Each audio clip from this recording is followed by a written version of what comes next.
Welcome everybody. Welcome everybody to London Futurists. My name is David Wood and I chair this organization. In a moment, I'll be introducing our speaker for the day, who is Martin Ford, and I'll be saying a few words about him. He is the author, most recently, of this book, Rule of the Robots, How Artificial Intelligence Will Transform Everything. But he actually has 4 books to his name, all of which I confess have had some impact on my own personal trajectory and learning, going back to the book that might be called the grandfather book of many of the thoughts about automation and the economy of the future, the possible disruption of employment by AI. So I read that in 2011. Amazon reminded me this morning. Then more recently, The Rise of the Robots, which is a more thorough examination brought up to date in 2015. In 2018, Martin produced this book, Architects of Intelligence, which involved interviews with many of the most front row thinkers about artificial intelligence. And now we're going to talk about his new book, Rule of the Robots. And before I say anything more about the book, or Martin says about it, I'll just share a few comments by various people. Some of you might recognize this as Erik Brynjolfsson from MIT and also the director of the Stanford Digital Economy Lab. He says, there is no technology more important today than AI. Martin Ford continues his tradition of clear insights and observations about this important topic in a well-researched page-turner, a delightful book. This is Professor Stuart Russell of Berkeley and co-author of perhaps one of the most widely used textbooks in artificial intelligence. And his comments on Martin Ford's most recent book is that it is an incisive, balanced, and well-informed discussion of where AI stands today, how it may evolve, and the risks it poses to human society. Now, I could go on like this a long time. I'll just share one more commendation.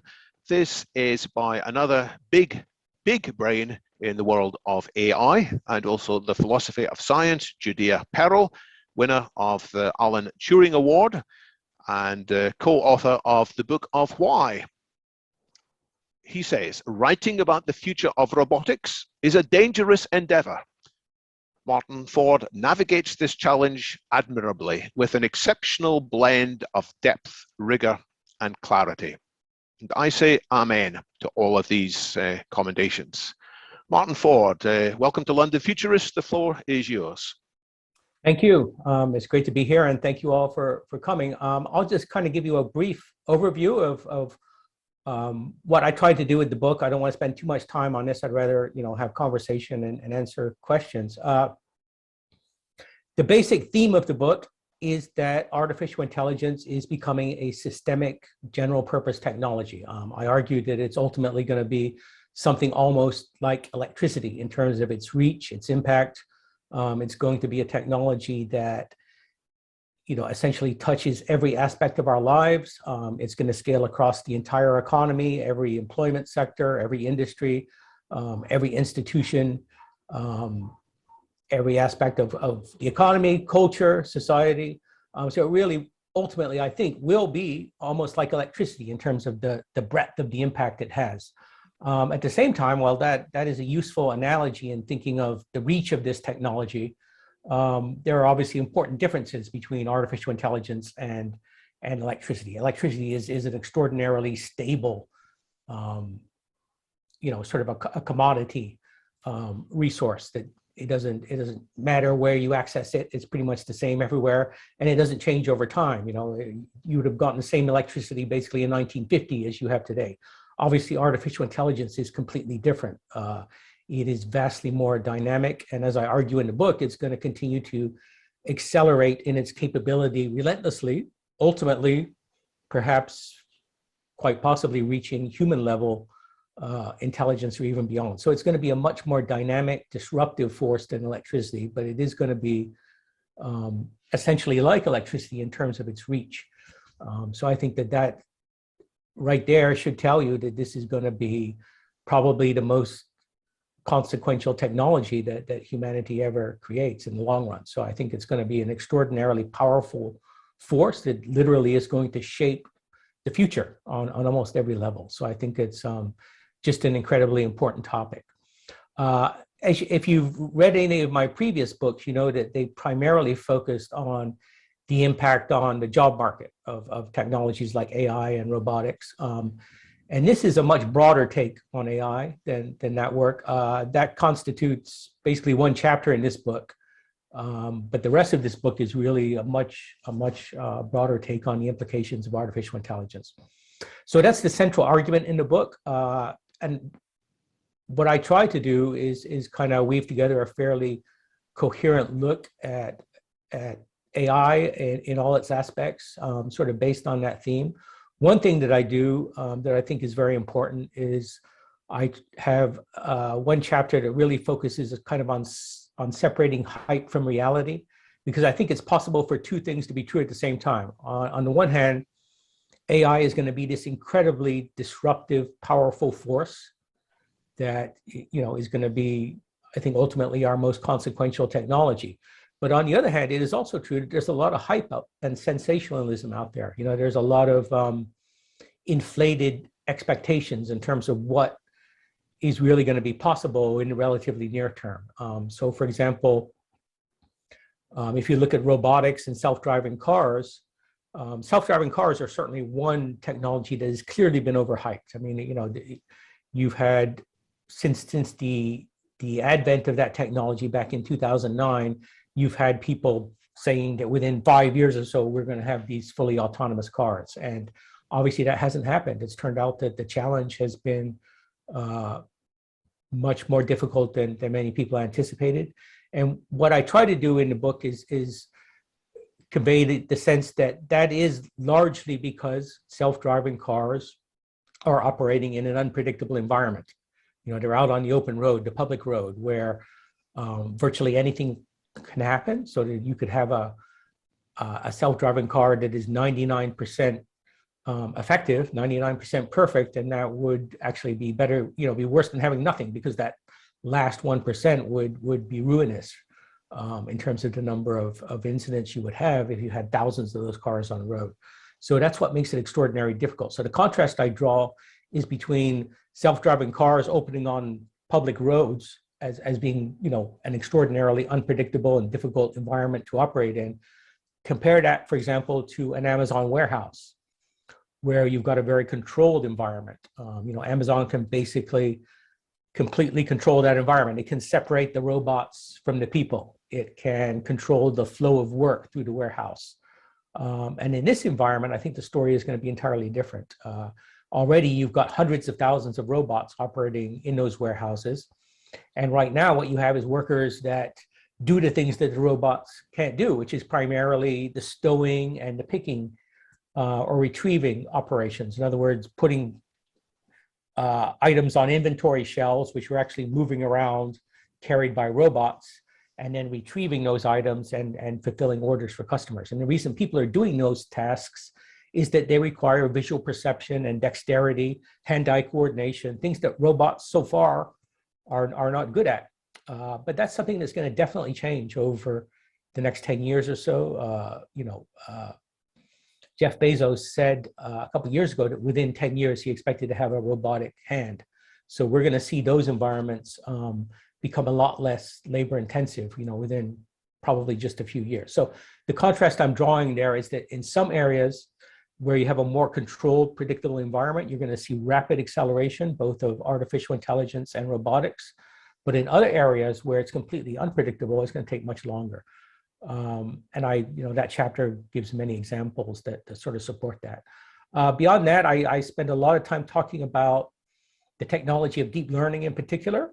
And here I draw upon the interviews I conducted with 23 of the top people, really the top people in the field, including, for example, Demis Hassabis at DeepMind, all three of the individuals that won the Turing Award for deep learning, you know, Jan LeCun, Jeff Hinton, and Yoshua Bengio. And I talk about deep learning and its potential future, the hurdles that have to be overcome if we are going to get closer to human level intelligence. And I think that is, to me, that was the most interesting part of the book, where I'm actually able to delve into the technology itself and some of the approaches that are being taken in order to actually get us closer to human level artificial intelligence, which continues to kind of be the holy grail of the field. And then beyond that, I really spend most of the rest of the book looking at the dangers or the risks that come coupled with artificial intelligence. And these are, I think, very important. One chapter, as I said, is focused on the economic or the job market risk. The reality is, I think that a lot of jobs are going to be automated, especially if you're doing something fundamentally routine and repetitive and predictable. And I think that that ultimately is going to have a big impact in the long run. I think that to some extent, that's probably been accelerated by the pandemic. And then I've got chapters on all of the other, many of the other risks, I should say, that we face because of artificial intelligence. There's a chapter looking at facial recognitions and surveillance, and in particular, what is being done in China with those technologies, how they're building basically an Orwellian society. And that chapter also delves into the potential for an AI arms race with China, right? That China is really becoming certainly one of the countries in the world that is absolutely at the absolute forefront of this technology, and is essentially is going to be in a very tight competition with the West to develop this technology. And it has, of course, many applications in security and military applications and so forth. So I think that's going to be a very important competition going forward. And then the rest of the book looks at the many other risks that are associated with AI. The risk of bias in algorithms, for example. We've seen algorithms that are biased racially or by gender and so forth. This has become a very important issue, especially in the wake of the protests that we've seen, after the death of George Floyd and so forth. The potential for weaponization. I think this is one of the most terrifying aspects of AI, the fact that it could be used to build fully autonomous weapons. And I think that is quite likely to happen within the next few years. So that's one of the real risks that I delve into there. Security risks, the fact that this technology will be used to attack infrastructure, attack, our systems, as well as defend them. It's going to be sort of a two-sided arms race there, not unlike what you see with computer viruses, where you've got people developing new viruses, and at the same time, you've got the antivirus industry reacting to that. I think you're going to see something similar with AI as it's deployed in terms of attacks, security attacks and so forth. And then the other aspect of that is that it's not just about using artificial intelligence to, for example, infiltrate computer networks. It's also about using AI to disrupt society by deceiving people. And that's where I talk about, for example, deepfakes and the potential for political disruption or social disruption by creating completely, fabricated media that might be audio, might be video, for example, that could, for example, put virtually any words into the mouth of a politician. And you can imagine how disruptive that might be if it comes during an election and so forth. So this is I think another real risk associated with the technology. And then finally, I talk about, the existential risk that I think has gotten, a lot of attention. You've heard Elon Musk talking about artificial intelligence is summoning the demon and it's more dangerous than nuclear weapons. And I try to give a very balanced analysis of the potential for superintelligence to someday develop and how that may potentially be, an existential risk to humanity and what the concerns are there and so forth. I try to, again, kind of separate the hype from the reality there and make a fairly balanced approach on that. So those are the main topics in the book. I guess the main last thing I would say is that I consider it to be an optimistic book, maybe more so than some of my previous books have been perceived, because as again, they focus mostly on the impact on jobs. But I really believe that artificial intelligence is an indispensable technology. It's going to be incredibly important to our future. And the reason is that it's essentially going to be a technology that amplifies our intelligence, amplifies our creativity, our ability to innovate. And that's going to be indispensable to us because we're facing some real challenges going forward, right? I mean, if you look, for example, at climate change, in order to try to address climate change, in order to cut carbon emissions, we need innovation across the board. It's not just about clean energy sources, ways to generate clean electricity. We need new ways to make cement. We need, innovations in agriculture and in the way we design buildings and so forth. So we need innovation everywhere. And the same is true in terms of adapting to climate change. We know that to some extent we're going to fail to prevent it, even if we, begin to do a better job of actually cutting emissions. So we also need innovation everywhere in order to adapt to the changes that are going to be forced upon us. And again, I think that it will be very, very difficult for us to do that if we don't have this incredibly powerful tool at our disposal. So the last thing we would want to do is turn away from AI or overly regulate it because we're concerned about all these dangers that come associated with it. But I do think instead what we need to do is really embrace it and leverage it to the fullest extent. But at the same time, we've got to be very open-eyed about the risks that are coming coupled with this. And in some cases, that's absolutely going to call for regulation as well as adaptations in order to address the potential job loss and the rise in inequality and so forth. So that's basically what the book is about. And I guess at this point, I'll kind of turn it over and happy to answer any questions. Fantastic. Well, some of the regulars have already dropped their questions into the Q&A window. I'll just say to everybody, for general chat, you can chat in the chat, that's good. If you have a particular question, I advise you to keep it short, keep it distinct, put it in the window, and people can vote for it. And generally, I will prioritize the ones that have the most votes. I'll use my own judgment from time to time. So on this question of being optimistic, Martin, you said this is a more optimistic book. I want to put to you a question by Callum Chase, who is another author on AI.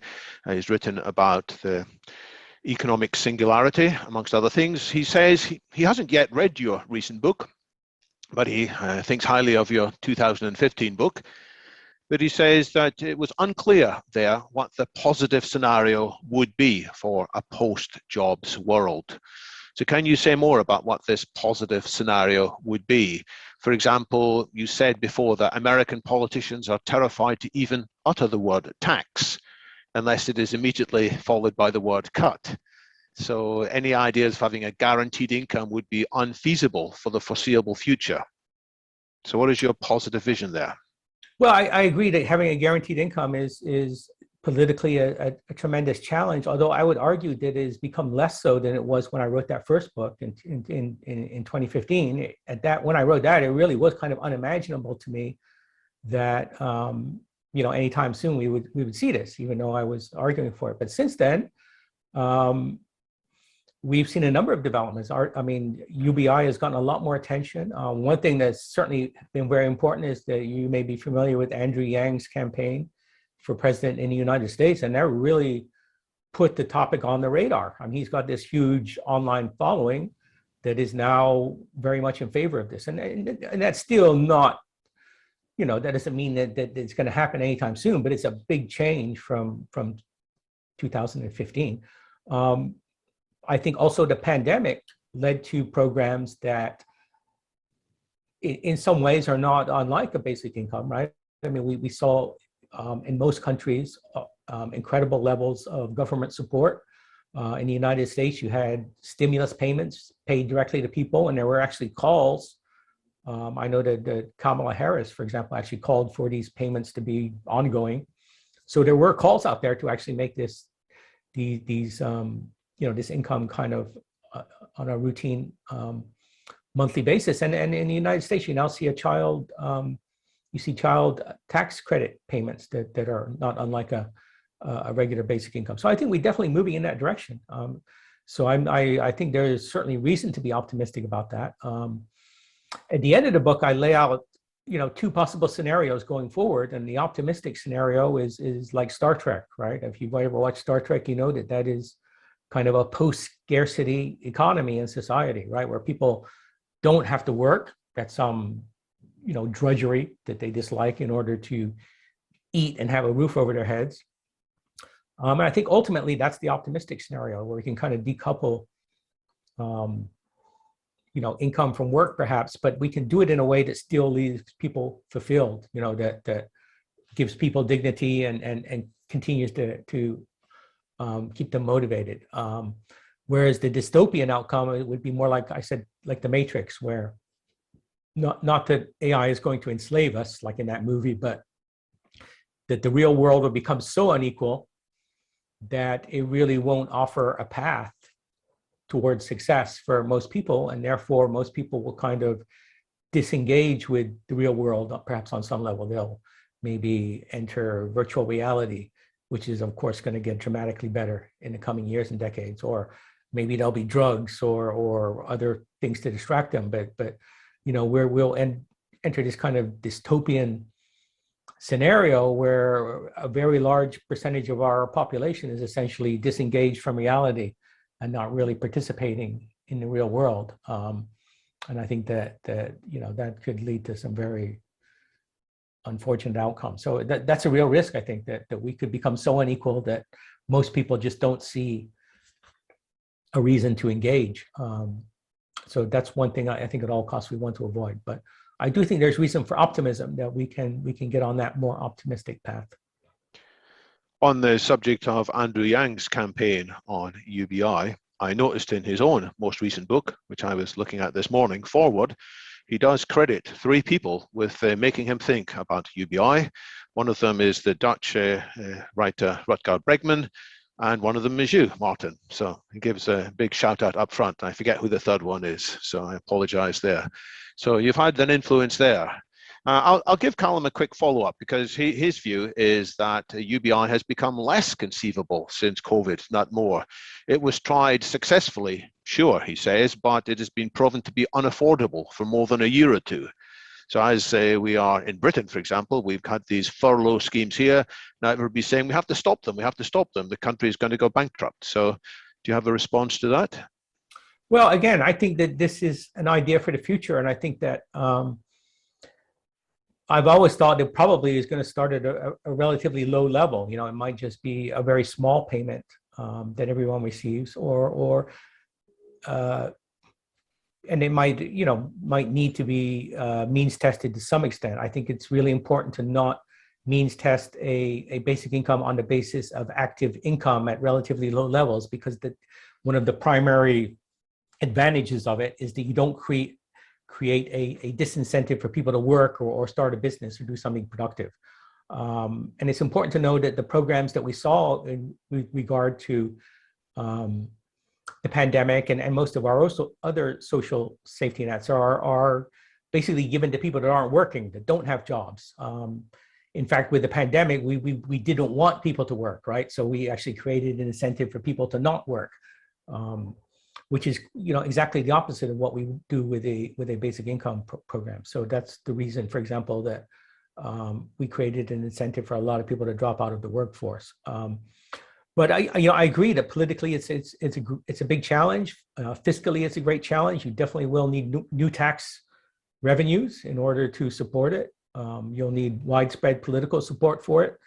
I don't expect it to happen soon. I think that in the near term, the best thing we can do is probably have pilot programs, to experiment with it. I've also argued in all my books that we should build some kind of incentives into a basic income rather than giving everyone exactly the same income. We should provide a path for people to earn a little bit more if they do certain things, the most important of those things being to pursue education, right? Otherwise, I think we really run the risk that people will sort of give up on education if they know that they're going to get a basic income at some point. So I think, probably realistically, it's going to take a crisis to make this happen, just as this pandemic led to a lot of programs that didn't exist before.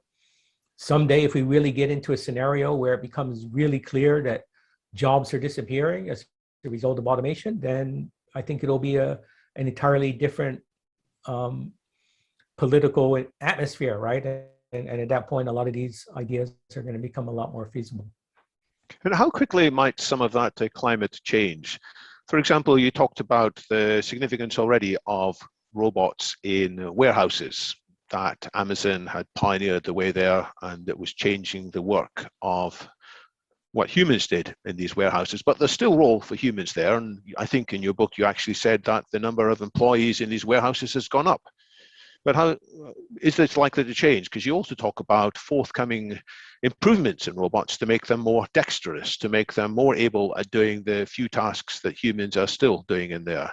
You talk about covariant AI, which I found fascinating, the possibilities of training hands in virtual environments in vast numbers of times, and when they became good enough, then that could be transferred into the real world. So do you foresee scenarios in which large numbers of people are suddenly out of work as a result of adoption of some of these new breakthroughs? Yeah, I definitely think that there's going to be an impact over the next decade or so. I mean, again, if you look at those Amazon warehouses, you've got hundreds of thousands of workers and also hundreds of thousands of robots. And they're working together, each doing what they're good at, right? And the people are there because the robots can't yet do primarily those dexterous functions that only people can do. But that's definitely going to change, as I said. You know, as you mentioned, there are startup companies working on that, Covariant and Vicarious. Amazon itself is investing in that. So my expectation is that within a decade, there are going to be a lot less workers in those warehouses. They'll be far more automated. And the same will be true of many other environments, right? Factories are going to become more automated. We're going to see robots introduced in retail and restaurants and so forth. And that's already happening. Again, as I said, that's being accelerated to some extent by the pandemic. There are some restaurants bringing in robots already for two reasons. One is because it's perceived as more hygienic. We now have this focus on social distancing and hygiene and so forth that is maybe much more dramatic than what we had before the pandemic. And the second thing, of course, is that the pandemic has actually led to a labor shortage in a lot of areas. And I know that's a big problem in the UK. And so you see businesses bringing in robots for that reason as well. Presumably, the people that are not now working are eventually going to re-enter the workforce, or most of them, I would think. I mean, they eventually will need an income. But of course, businesses are not going to abandon these new technologies that they've adopted. So I do think absolutely that there's going to be a big impact from automation in the coming years, over the next decade or so. And also, it's going to be a big impact in white collar knowledge-based jobs, right? It's not just, working in a restaurant or a warehouse. It's jobs manipulating information. I mean, that's in many ways easier to automate than a blue collar type job where you actually need an expensive robot and you need to confront challenges like dexterity and so forth. If you're just manipulating information, then you only need software. So I think there'll be dramatic progress in a lot of those jobs as well. And of course, those are jobs that are held by people that often went to university or even have graduate level training. The topmost questions are all about superintelligence or AGI. And I do want to get there in due course, but I want to try and have some of the discussion for the next few minutes still on today's and possibly tomorrow's AI and the risks arising. So I want to take a question on that light from Rohit Talwar, who is another author and a futurist, who takes your point that it's important to have wider society understanding AI well, so that we can have meaningful discussions about it to prepare for its impact. And he points to Finland, where he says there is an element of AI course that's online and is widely recommended in that country, but most governments seem reluctant to talk about AI seriously. So what's the way to change this discussion? Is it just to have more people read your books, or are you envisioning something else to have leaders of society in all areas pay attention to this? Well, it definitely would be great if everyone, bought my book. I'd be very much in favor of that. Yeah, I think that incorporating this certainly into at the university level, there should be classes in not necessarily the technology of artificial intelligence. That's something that not everyone needs to know or is interested in, the technical details, but in terms of its impact on society, its implications. A lot of the material I cover in this book, especially the risks that are going to come with it, the need for potentially regulating it, the potential for, the impact on privacy, for example, the trade-offs that societies are going to need to make with technologies like facial recognition. There in the UK, you've got an enormous number of these cameras everywhere, right, in London. Those increasingly are going to be hooked up to facial recognition systems. You could very rapidly have an Orwellian society there. I think that could happen very rapidly if the public allows that to happen, right?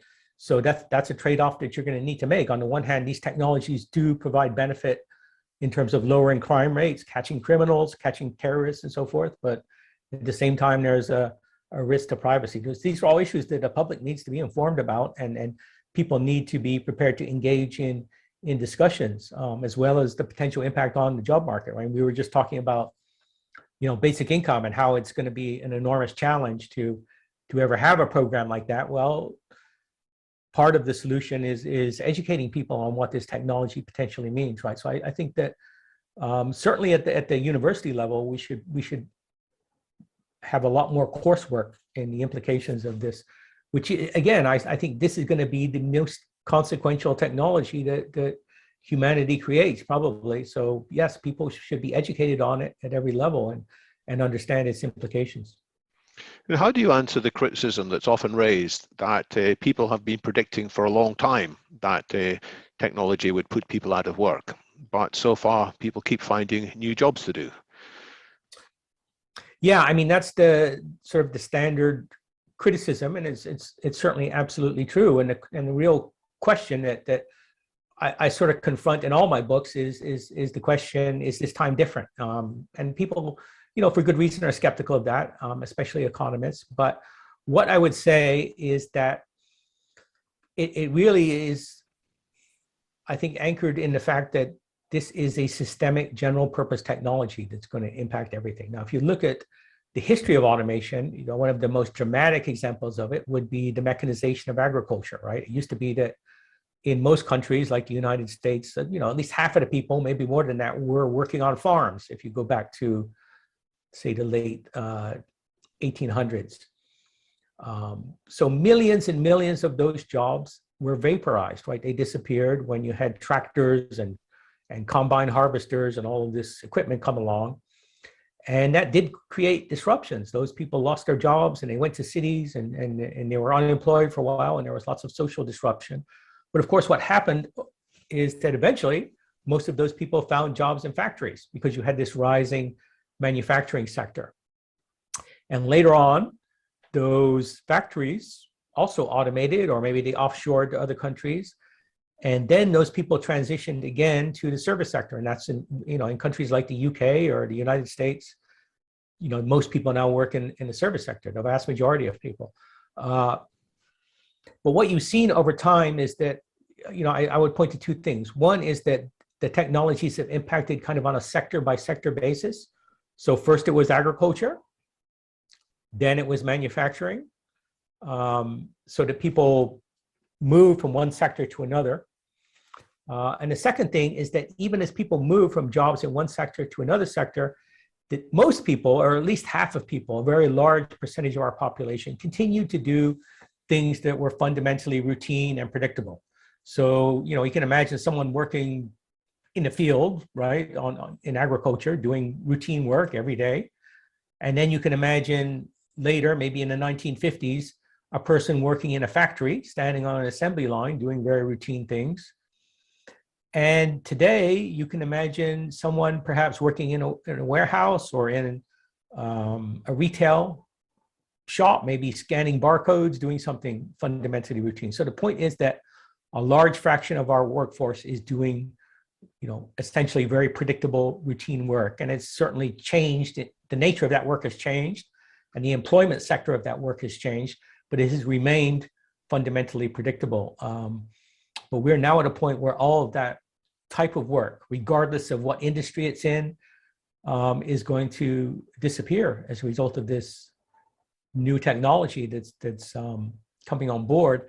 And what that means is that people are going to have to make an entirely different kind of transition, right? Rather than looking for routine work in another sector, they're now going to have to do something fundamentally non-routine. They're going to have to do something perhaps creative, or something that involves working with people and building relationships with people.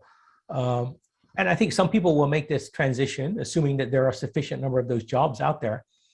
But a lot of people are going to struggle with it. I mean, not everyone has the necessary talent or personality traits to do a creative job or an intensely people-oriented job, right? I mean, so I think that there's a very real risk that a lot of people are going to be left behind. One more skeptical question is that people observe that the rate of innovation in many industries seems to be slowing down. There's the work of Robert Gordon, who looked at productivity in America and elsewhere, and his view is that productivity is slowing down. And I saw something else on Facebook earlier today that highlighted there may be more publications, but the value of these publications seems to be less and less. Is this possibly a counter to the view that AI is going to change everything anytime soon? No, I don't think so. But yeah, this is a subject that I actually examine in some detail in the book. And I talk about Robert Gordon's book, and Tyler Cowen is another economist that wrote a book called The Great Stagnation, which was very, very influential. And the basic point that I would make, and I think that they made, is that we have seen over the last half century or so this incredible acceleration in computer technology and in communication technology, right? And generally in information technology. There's no doubt that that acceleration has occurred. But if you look more broadly than that, it's true that we definitely have not seen that kind of advance at all. Actually, things have, in many ways, been quite stagnant. I mean, if you go back and think of the cars we had in the 1970s, they're essentially not very different from the cars we have today. I mean, the cars today are better and more reliable and so forth, and get better gas mileage and all of that, but they're fundamentally the same. But if you compare, say, a car, compare the car today to the car you would have had in 1950, not fundamentally different. But now compare that 1950 car to what someone would have had in 1890, which would basically be in a wagon, drawn by horses or something. You look at that delta, right? The difference in terms of the radical shift in technology. There's no comparison, right, between going from that horse-drawn carriage to that 1950 car versus going from that 1950 car to what we have today. And the same is true of, airplanes have not changed that much. So it was during that period from the later years of the 1800s up until the middle of the last century, 1960, 1970, you saw incredible advance in transportation, in energy infrastructure, in sanitation infrastructure. You saw the development of antibiotics and vaccines and all of these incredible technology that were completely life-changing. And we definitely have not seen that sort of broad-based advance in the last, half century or so. And so my argument in the book is that artificial intelligence may well be the catalyst that helps us get that more broad-based acceleration, and by deploying it in many ways. And I think there's evidence to see that that's happening, that AI is truly going to be a tool that enhances our creativity. I think one of the best examples of that is what I actually opened the book with, which is what happened with DeepMind's AlphaFold system that was announced just recently, right? I mean, DeepMind was able to essentially solve the protein folding problem. I mean, they were able to predict the way a protein model will fold into a geometric shape based on the genetic recipe. And this is something that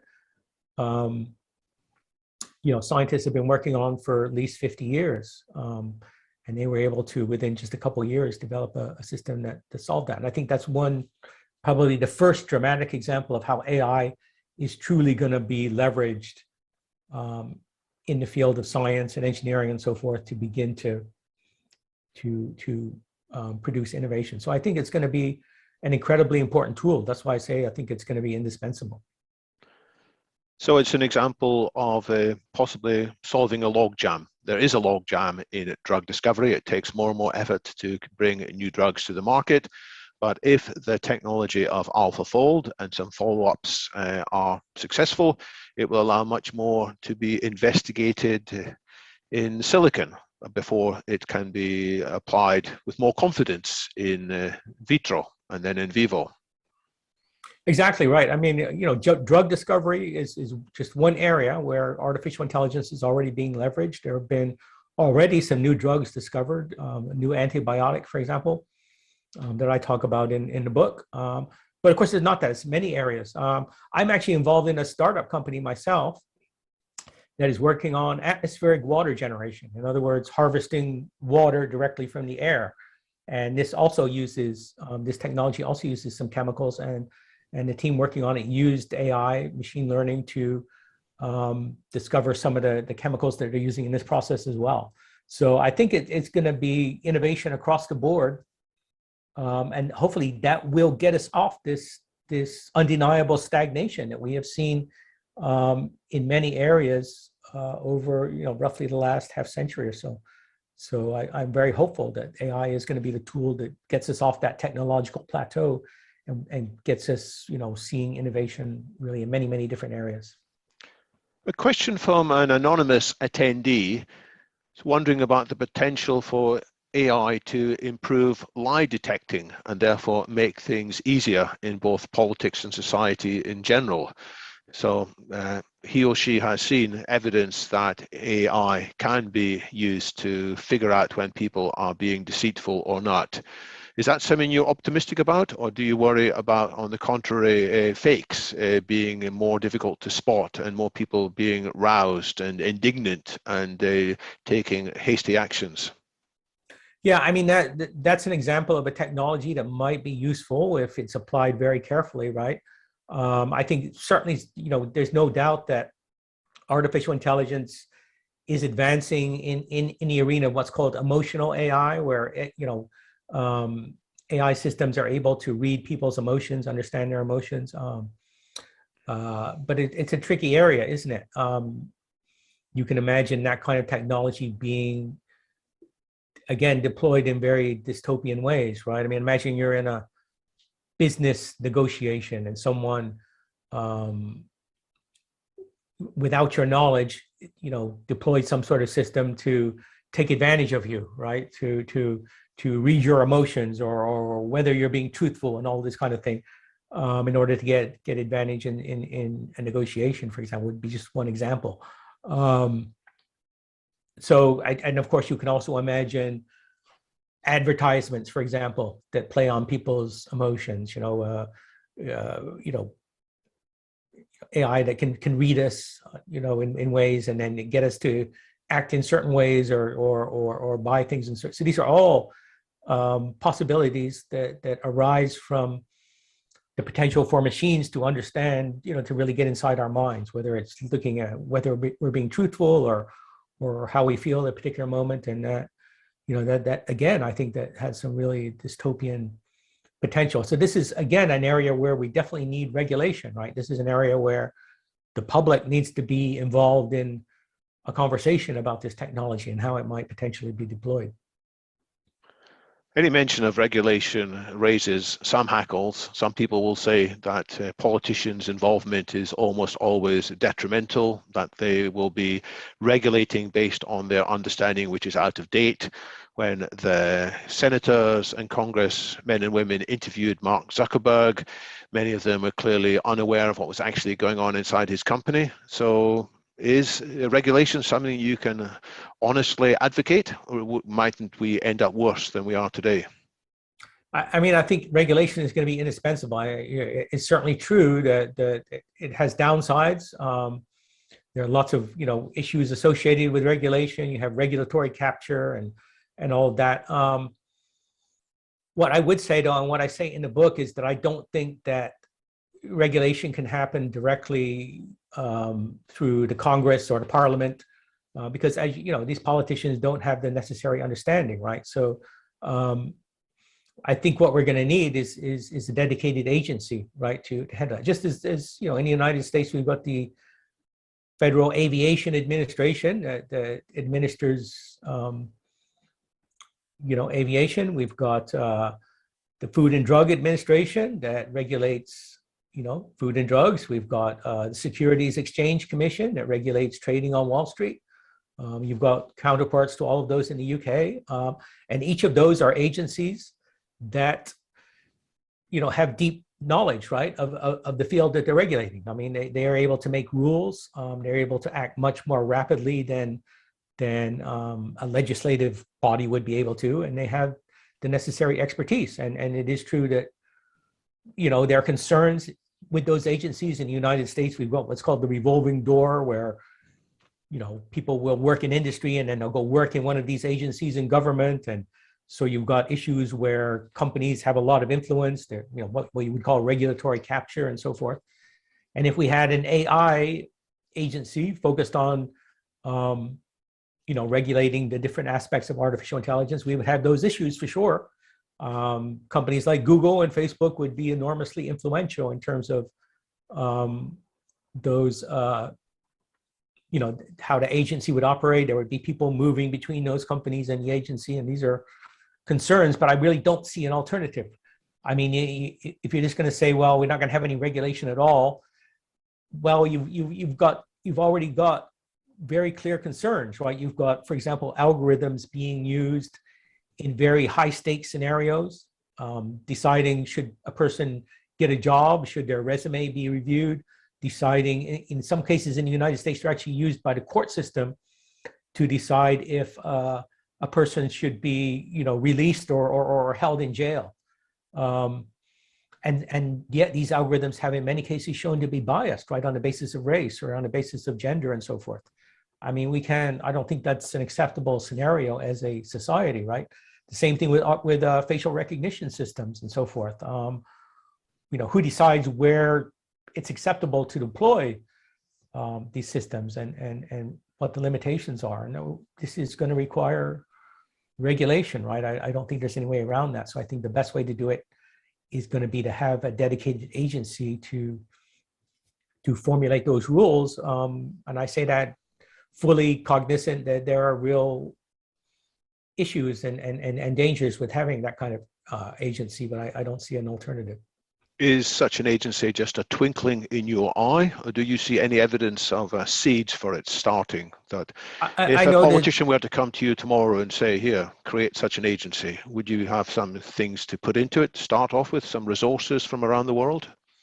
I think that we have the beginnings of it. I know that an agency like this was, for example, proposed in the EU already. So I'm sure that there are people thinking about this. I mean, obviously you would need to draw expertise into this agency, which would mean hiring people that are probably working in the private sector. So you would have that revolving door. But anyway, I definitely expect that eventually this will probably happen. I think it's not a radical idea at all. I think probably quite a few people are thinking about it. And I think that, you know, the example you gave of when Zuckerberg was testifying in Congress and the lack of knowledge on part of the politicians is, you know, a primary reason that we're really going to need this. A question from Kirsten Svarina. She offers a vision of the future and wonders how far away we are from that AI could be advising all of us, individuals, households, and families about questions of healthcare, how we should be adapting our households to be more environmentally friendly, how we could be meeting suitable people to help advance our own goals. How far are we from having such advisors, AI advisors? Well, I think we're definitely moving in that direction. I mean, you see, you know, conversational AI is getting a lot better. You know, you see, you know, Amazon's Alexa and so forth, AI that you can actually have a conversation with. I think that those kind of, you know, advisory systems are going to be deployed first in narrow situations. I mean, certainly medicine would be one of the first places you would begin to see it. I think that we will have, for example, essentially diagnostic systems that can perhaps bring basically the wisdom, the judgment, the experience of perhaps the best physicians in the world in a system that can essentially act as a kind of a second opinion, so that every doctor everywhere would have access to essentially an artificial intelligence that could be a check, that could offer that second opinion, could offer alternatives. You already see this beginning to development. I mean, IBM Watson certainly has sort of, they've had a lot of challenges, but this is I think kind of their vision, and there are other companies working in that arena as well. So I think first of all, you're going to see these kind of conversational advisors, AI expert systems that can help in various specific fields, in law, in medicine, in other areas, and then generally over time, it could become much more general than that and offer those kind of resources to everyone, I think. So we can do that arguably with some narrow intelligence frameworks already in particular fields. There are quite a few questions people have asked about when this might migrate into general level intelligence. So let's take some questions from Tony Zarneski, who is another person who's written about superintelligence in various books of his own. So, I mean, what do you think is a credible scenario for the emergence of superintelligence? Is this something that's going to happen in many places around the world, or is it something that's going to happen in one place in the world and that will then dominate everybody else, for example? Wow, that's really hard to predict, but I assume it would happen somewhere first. I mean, I give quite a lot of attention to that in a book. I think that, again, I think that's sort of one of the most fascinating topics, because it is really the holy grail. It's what everyone that works in AI kind of dreams about, I think. And again, I did have this opportunity to interview these 23 really top people, and those interviews again are recorded in the book Architects of Intelligence. But I also draw a lot on those conversations in this latest book. And I really look at the different approaches being taken. So I don't know the answer to, where it's going to emerge exactly. But what I do in the book is lay out some of the approaches being taken. So I look, for example, at what DeepMind is doing. They've got an approach that's based, fundamentally on reinforcement learning, right? In other words, on sort of trial and error and learning through practice. And they believe that reinforcement learning is integral to the emergence of intelligence. Demis Hassabis believes that reinforcement learning is incredibly important in terms of the human brain, that internally to our brains, reinforcement learning may be essentially what's happening, that really causes our intelligence to arise. But other people, disagree with that completely. Jan LeCun, for example, at Facebook, has said that he thinks reinforcement learning is relatively unimportant. He's focused on what he calls, self-supervised learning.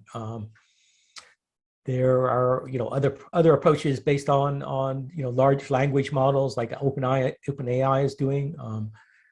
They're building these incredibly large language-based systems, and many of them believe that they can just build a big enough, sophisticated enough system that some higher level of intelligence will emerge from it. I'm actually quite skeptical of that. I think that we're going to need some more fundamental breakthroughs in the field. So I do go in the book through the various approaches being taken by people like Ray Kurzweil, for example, is working on Google.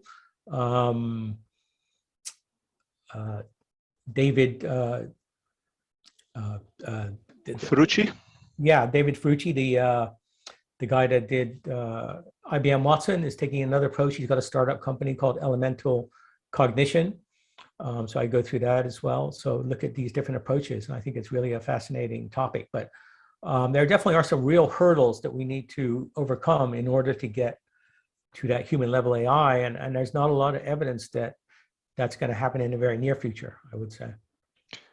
Terry Raby asks about the potential for computational neuroscience, or people studying the brain more fully, or even studying consciousness, people like Anil Seth or Andy Clark.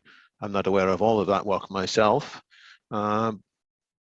do you think that we can get insights from studying the human brain more fully that might accelerate improvements in AI? Yeah, absolutely. In fact, DeepMind is really, very much following that approach. When I talked to Demis Hassabis, I was a bit surprised. He told me that neuroscientists were actually the single largest group at DeepMind. So there are actually overall more computer scientists than neuroscientists, but within the specific functions within the groups, the neuroscientists are actually the largest group, and that's exactly what they're doing. Is they're trying to draw insights from the brain and then find ways to incorporate that into the systems. The other fascinating thing is that it's working in both directions. And again, I talk about this at some length in the book, but DeepMind has actually found things through working with, its deep neural networks. It's found, phenomenon that later, neuroscientists have looked, for example, in the brains of rats and found a similar phenomenon. So it's working in both directions. It's not just drawing insights from the brain to deploy in AI. It's also drawing insights from AI that actually inform neuroscience. So I think that's going to be a very, very fertile ground going forward, very important. I should mention there's another book out there that came out after I had finished writing this book that I didn't have a chance to incorporate it into this book, but that's called 1,000 Brains by Jeff Hawkins, who has got a really fascinating theory of intelligence that's very, very well developed. That if it's correct, certainly would also have amazing implications for artificial intelligence. So I'd actually recommend everyone also check out that book because I was quite fascinated by it. So definitely there is a lot of room for these two fields to work in conjunction. Right, Jeff Hawkins writes admirably clearly as well, and I love that book too.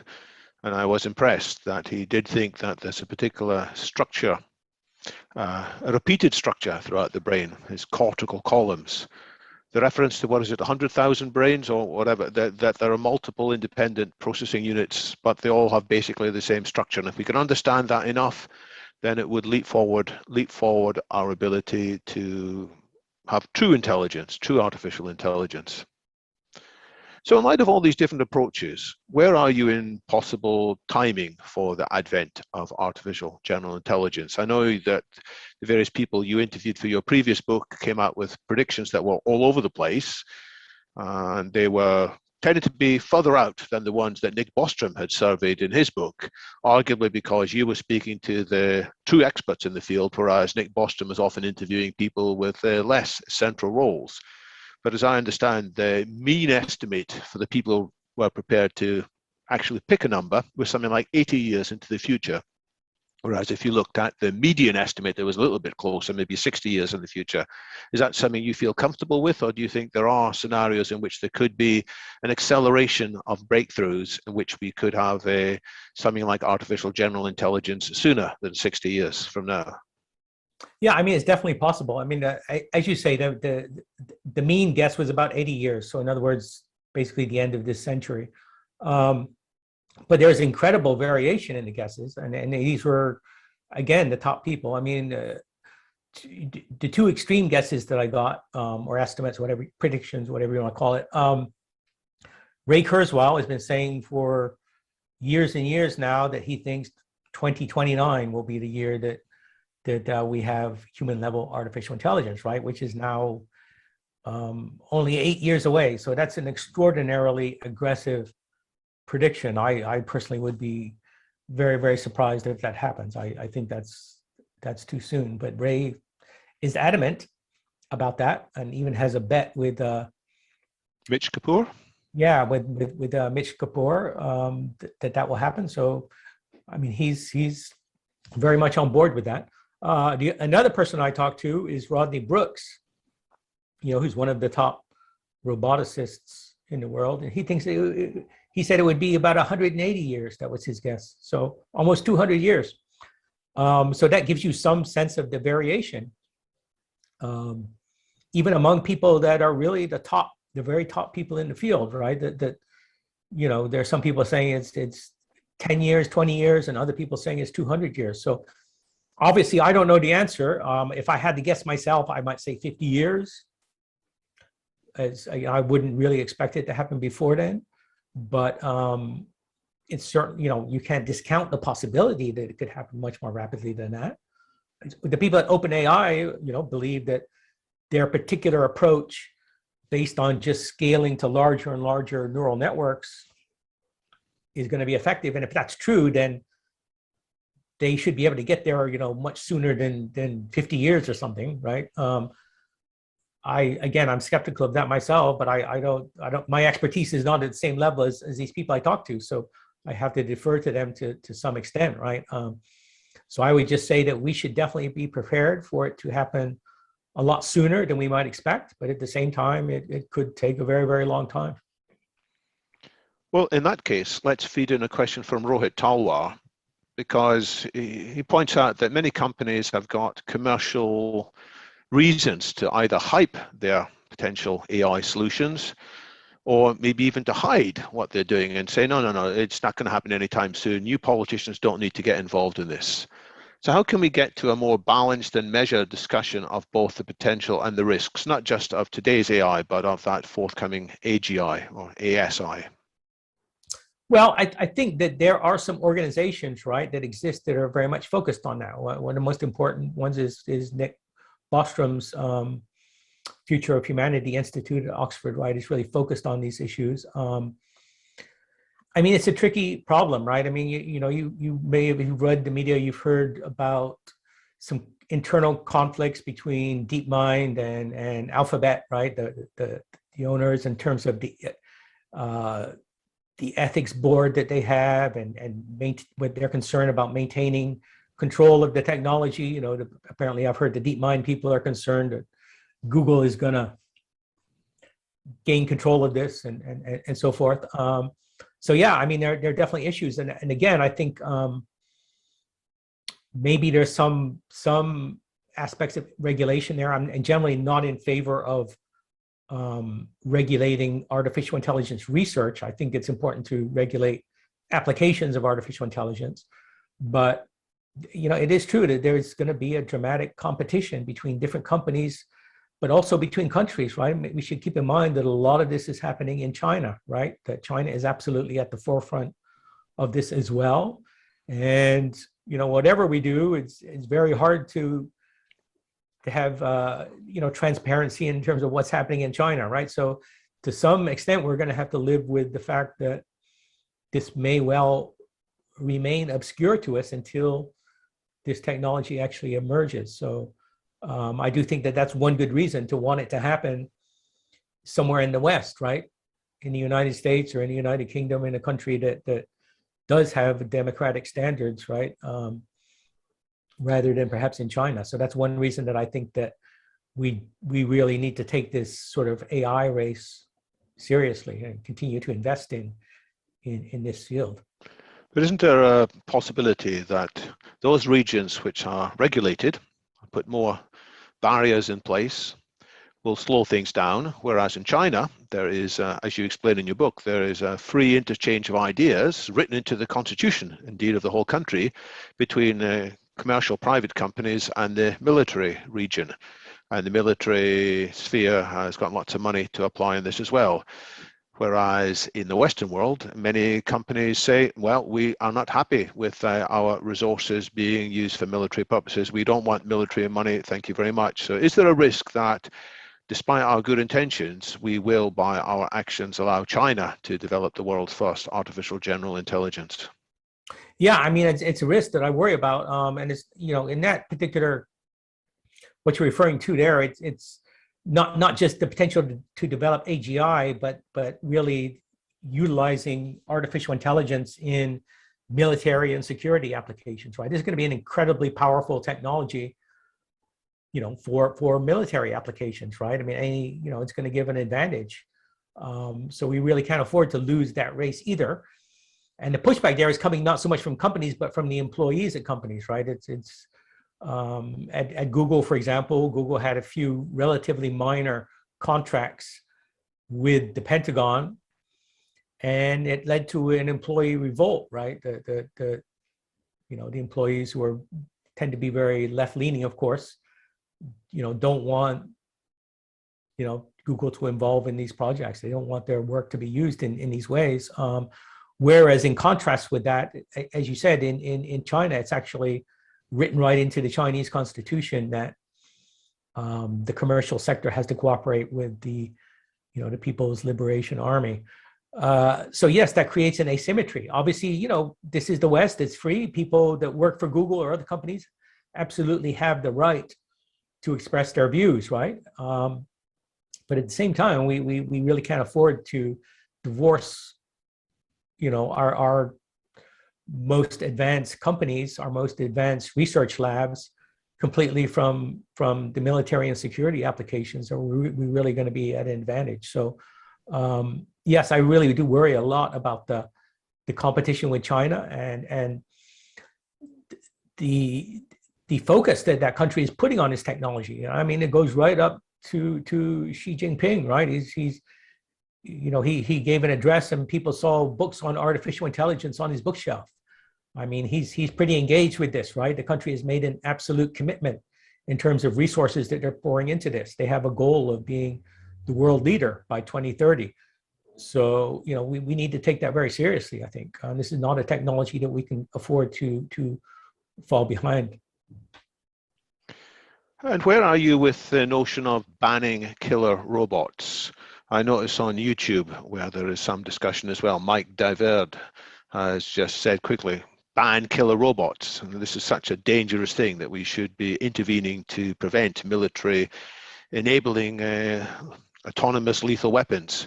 Do you sympathize with that, or do you see arguments that actually autonomous robots might be better and more disciplined than humans who are exhausted and at their wits' end in a military situation? Right. I mean, the prospect of fully autonomous weapons is really quite terrifying. You can imagine, for example, autonomous drones that swarm, hundreds of them, thousands of them, and it can attack people without any human level control. This is an issue that you mentioned earlier. Stuart Russell at UC Berkeley has focused a lot on. He worked with a team to create a video called Slaughterbots, which you can find on YouTube, and I'd recommend watching that. It's really terrifying in terms of the scenarios it lays out. What could happen if we had autonomous weapons, and the real fear is that these weapons might be developed by legitimate militaries, but then they might eventually fall into the hands of terrorists or rogue actors, or perhaps they could be developed independently, by terrorists, because the technological threshold is not that high. These are, one thing about these AI-enabled weapons is that the entry barrier is relatively low, right? I mean, and these could, many people argue these could truly be weapons of mass disruption, because you could have a very small number of people operating, thousands of weapons, right? That were able to attack autonomously. But that's, the entry barrier is pretty low. You compare that, for example, to nuclear weapons. In order to develop nuclear weapons, you basically got to be a nation state, right? You've got to have the resources of a country. And even then, most countries can't do it. But, you could potentially purchase drones on Amazon and then weaponize them, right? So you're talking about a much, much lower barrier to entry in terms of getting access to these technologies. And also there's a great deal of overlap between the commercial applications of these technologies and the potential for them to be weaponized. So that's, one of the reasons that people are calling for a ban. There's a lot of passion about that. A lot of people working in AI would like to see an outright ban on autonomous weapons, just as there is a ban on chemical weapons, for example. And there's an initiative in the United Nations to make that happen. However, there's not much progress on it, and I don't really expect there to be. And the reason is that the three countries that matter, the United States, Russia, and China, are all against an outright ban on developing these weapons. And the reason is that they don't trust each other, right? I mean, if one of these countries bans development of autonomous weapons, and then other countries cheat, and go ahead and do it secretly, then they'll have absolutely an enormous advantage. I mean, to be fully autonomous on the battlefield will convey, enormous advantages, right? I mean, no human being can react with the speed that a robot can, right? Or that an artificial intelligence algorithm can. So there's no doubt that, in terms of the battlefield, these technologies are going to provide a real benefit. And certainly it is true that generally using robotic forms of warfare is going to save the lives of soldiers, right? So in that sense, it's positive. I mean, I think the same could be true in policing applications. I think that, you've seen in the United States all of these incidents of police brutality, of racial bias, and so forth. In theory, if you could build a police robot, then there'd be no reason for it to be biased. It would also be in a position to not use lethal force, right? A robot is willing to shoot second, right? A robot is not especially terrified of being shot. So it doesn't need to act with the same kind of fear that a human being would in one of those situations, right? So I do think that there definitely are real benefits to these technologies, but it's going to be, again, a very important trade-off in terms of where we leverage them and what level of human control is going to remain in effect over these kind of systems. So yet again, it's complicated, and we're going to need to have a lot of brains thinking about this. Exactly right. That's why I really think it's important to educate the public and get as many people as possible, really engaged in this. I don't know if you've seen the latest James Bond film talking about slaughter bots. I don't want to give too much of the plot away, but there are some weapons in there which are quite horrifying. But Brian from Canada asks a question along these lines. He says, would it be useful for this conversation if more people perceived a rather serious bump in the road scenario between now and what might be the Star Trek future that you painted, which he says he's an admirer of? But we may not get there if people are being naive about the dangers. And so he wonders about the value of painting credible scenarios in which things go seriously wrong. And these scenarios might even prompt countries which are currently very nervous about talking together, might prompt them to talk together in new ways. So is that part of your perceived education? Yeah, I definitely think that developing scenarios is something that has been, very useful. I mean, it goes back, I think, was it Shell Oil that really began that process, right, of developing these very elaborate narratives that really laid out the case for different scenarios. It's not something that I've really worked on personally, but I think absolutely it's a very good way to approach this. Certainly the Pentagon does that. So it would be really interesting if maybe some think tanks out there that are focused on that did some development of that. I mean, you can imagine some scenarios are very easy to foresee. I've talked a lot about the potential for lots of job market and economic disruption if you had widespread unemployment and social disruption as a result of job loss. That would be one scenario you would certainly want to lay out. But there could be many unexpected things, the arrival of superintelligence or the deployment of AI-enabled weapons and so forth. They're all things that could essentially disrail us. I think certainly the pandemic has really shown us that very, very unexpected things can happen, right? That things that we are not thinking about, don't anticipate, can really disrupt the world in ways that are quite unimaginable. And the risks are that when things do go wrong, they go wrong differently from how we expected. So exactly, COVID was different from flu. Exactly, right. So even you can lay out these scenarios, but it's never going to happen exactly as you expect. What about the control problem? This is a question from Gordon Silverman. And by the way, we will be winding up the questions fairly soon. You've been going for nearly an hour and a half, but I'll try and squeeze a few more in. Gordon Silverman asks, what's your view on Nick Bostrom's concept of the control problem, that the AGI, if it emerges, will just be beyond our ability to influence in any significant way? Is that something you worry about?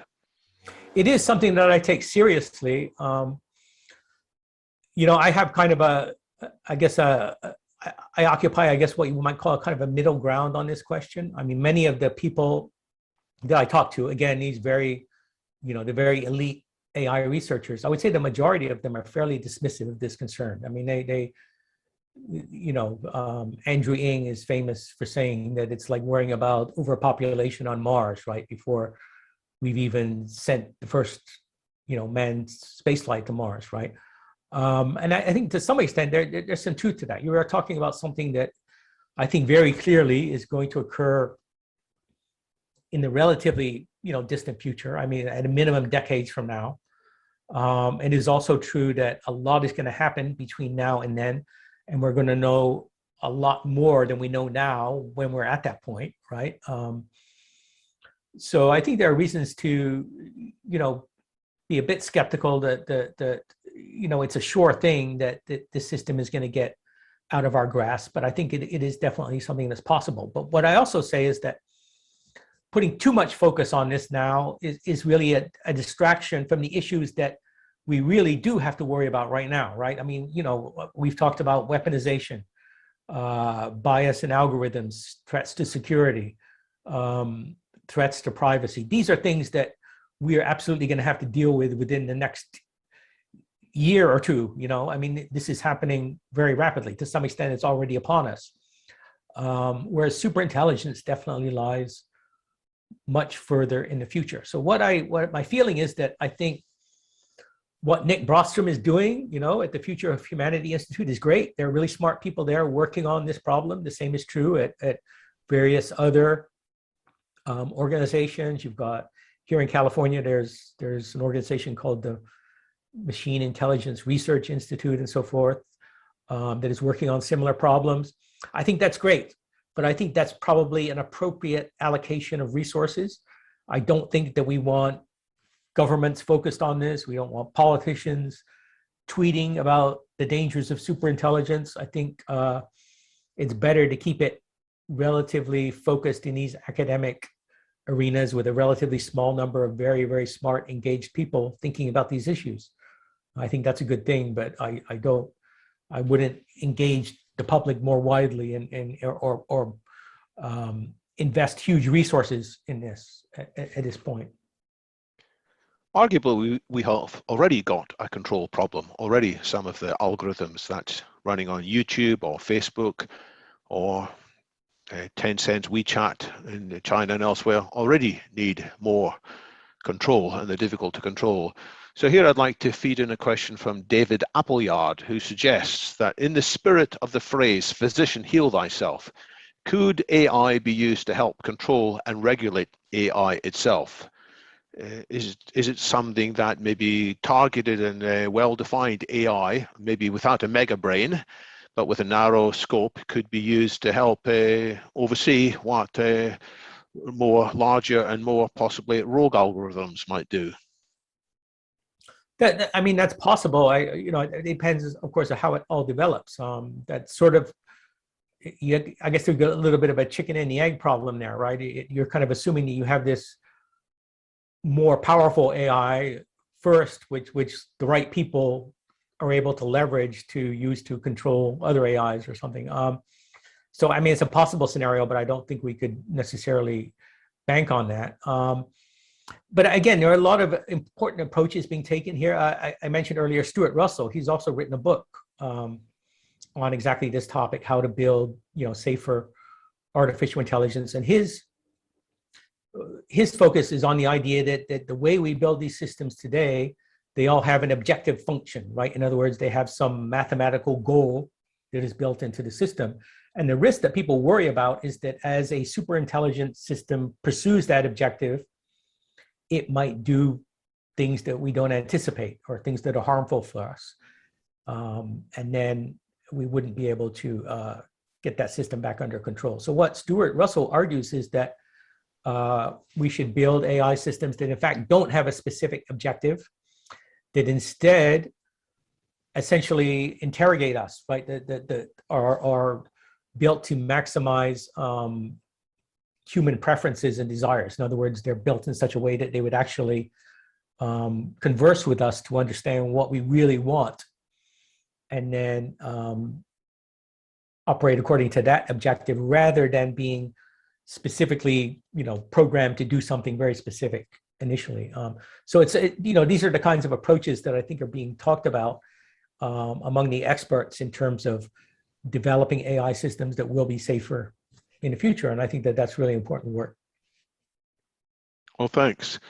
Well, I like Stuart Russell's approach too, but I think clearly if AIs are talking to humans and trying to infer what human values are, they're going to get a lot of different answers. They're going to see some humans are trying to do one thing and other humans are trying to do another thing, and individual humans have different goals at different times. So I like the idea of involving AIs that observe humans and think about what humans are trying to do, but I'm not sure that by itself will completely solve the issue. Yeah, no, I agree with that. I think that that's one of the, I mean, we always talk about the value alignment problem, right? It's another name for the control problem. And I agree. I always wonder what values, right? I mean, we always say, oh, human values, but what are human values exactly? I mean, does the Taliban get a vote on what human values are?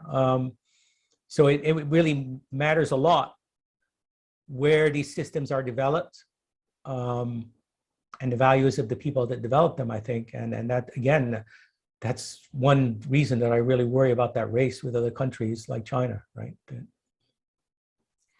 So we are drawing to end of time.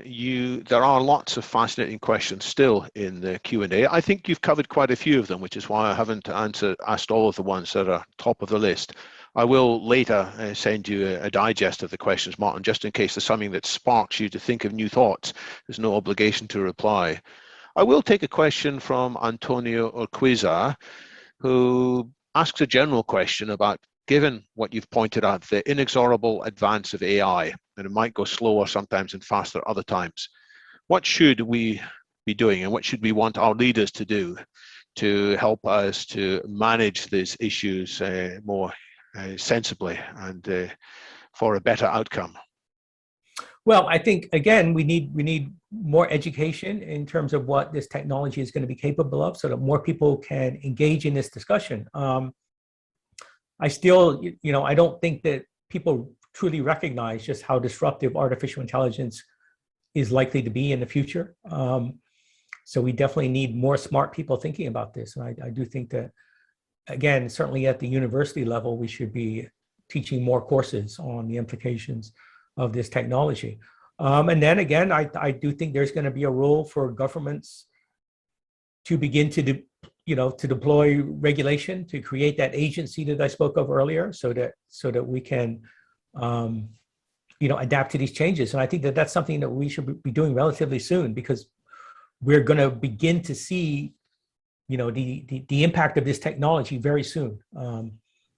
Already in some cases, but certainly over the next few years and over the next decade. I mean, artificial intelligence is going to have an enormous impact on almost every aspect of our society. So I think it's unavoidable that we will need regulation in many areas in terms of the way this technology is deployed, and probably we need that agency in order to have the expertise and the competence in order to do that. So this is something that we absolutely should be working on already. Let me ask you to comment on a suggestion from Martin Talks, who has written some science fiction that deals with some of these issues. He says that currently we seem to be seeking perfection in our AI, whereas we accept imperfection in ourselves and other humans. And we put up with imperfection in our leaders. Should we lower our standards for AI and roll it out quicker, as it will be correct more often than our leaders will be correct? I mean, it's kind of difficult to argue for that. I mean, that would be like saying, let's go ahead and deploy self-driving cars that we have now, even though we know that they're not perfect. And that's going to really, I think, result in disaster, right? So I think that, again, it depends on the application. If you are inside an Amazon warehouse and you've got a robot that's not perfect, but it fails in a very predictable way, that can be an incredibly powerful tool, right? Amazon can use that to become more efficient. It's not going to kill anyone. If it does fail, it might end up putting, the wrong item in a box or something, right? That's an acceptable trade-off, certainly. But when you're talking about medicine or self-driving cars or many other high stakes applications, then we really can't tolerate much of an error rate. And there are lots of other issues with AI as well. If a person makes a mistake, if a person is negligent, then we know who to blame, right? And there can be recourse there. If an algorithm fails, then it can become a lot more tricky to figure out how to resolve that situation. So there are a lot of legal ramifications as well. So I think the answer to that question is that it kind of goes to the chapter I have in the book about hype versus reality. And the point I make is that we're going to see certain applications of artificial intelligence deployed much more rapidly, and others are going to take longer. And it comes down to whether or not the application is in an arena where things are predictable, and whether or not there's very real danger associated with an error, right? So the answer is going to be different in different areas, I think. In a moment, Martin, I'll give you a chance to offer any final thoughts that you think need to be stressed. But let me first make a couple of predictions myself as a futurist. Predictions about what's going to happen next in London Futurists. We've had this remarkable session today, led by yourself, Martin. But let me tell people about what's happening in 2 weeks' time. We have a different format for our meeting on that occasion. We will have actually 6 different authors who are part of a larger team who have contributed chapters to this new book, Aftershocks and Opportunities. This is referring to life after the shocks of COVID and the related issues, navigating the next horizon. So we will have short presentations from 6 different representatives of the team behind this, one from the United Arab Emirates, one from Spain, one from the US. Rohit, who is the editor and the organizer of this book from the UK, will be speaking as well, as will representatives, as it happens, from Switzerland and Argentina. And this book, by the way, Aftershocks and Opportunities 2, along with all the others in Fast Future, can be purchased at a 25% discount if you use that code there, LF25, on the shop inside the Fast Future website. So that's in 2 weeks' time. In 5 weeks' time, we'll have a different kind of event again, a different subject. This is the subject of options for successful anti-aging interventions, or as these 2 authors call it, younging. So they are both independent longevity researchers. Vincent Giuliano is 92 years old, as I understand. He is arguably the world's oldest active longevity researcher, lots of fascinating ideas, and his colleague for this project, Steve Buss. So they will be talking about some quite different ideas on what can be done to intervene and trigger some natural biological mechanisms that will rejuvenate the body. That's in 5 weeks' time. In 5 days' time, this is something different. This is another event on AI that's taking place on Thursday, organized by MKAI. That's the Milton Keynes AI Inclusive Forum.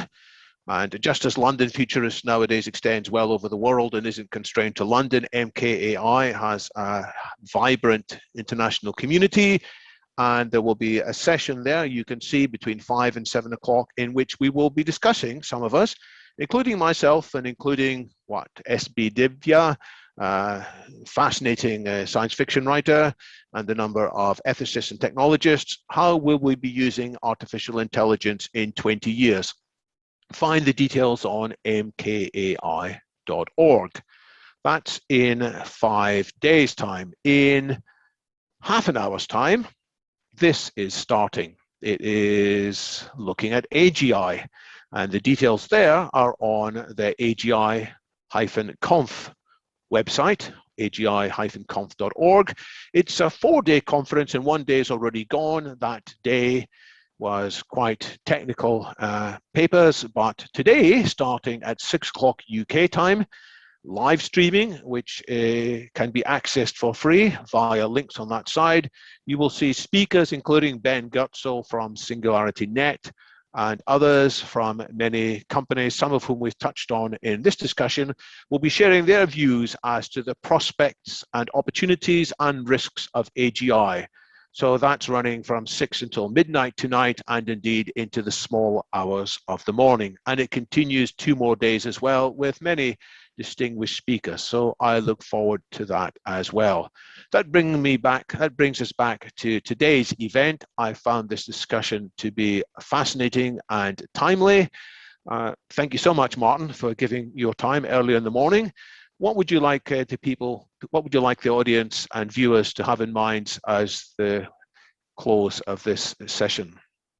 I guess the last thing I'll just emphasize is that, again, I think that this is a book I've written that is quite positive. And my great hope for artificial intelligence is that it will be the catalyst that drives innovation, across the board, that really gets us off our technological plateau that, as we spoke of earlier, we've seen in areas other than computers and communications and so forth, that we'll begin to see a new level of creativity and innovation really in many, many different areas. And I think that is going to be absolutely indispensable to us if we're going to confront challenges like climate change. So I think that, artificial intelligence is going to be a very, very positive force, in spite of the fact that it comes coupled with some very real risks and dangers that we need to, confront and deal with. But we definitely need to embrace and leverage this technology. And I'm very hopeful that it will be the tool that allows us to address the challenges that we're all going to face in the coming decades. So thank you very much for coming and listening. Well, I do want to recommend your book. I've learned a lot from it. Much of it I was familiar with already, but other parts certainly showed more details and more thought. And you, I think, made a very good job of distinguishing between the hype and the irresponsible claims that sometimes are in the field, and the genuine threats and the genuine opportunities. So I do wish that the ideas in that can be spread much more widely. And I commend the book, and I commend you, Martin, for your work in improving the education of all of us. Thanks so much. Thank you, David.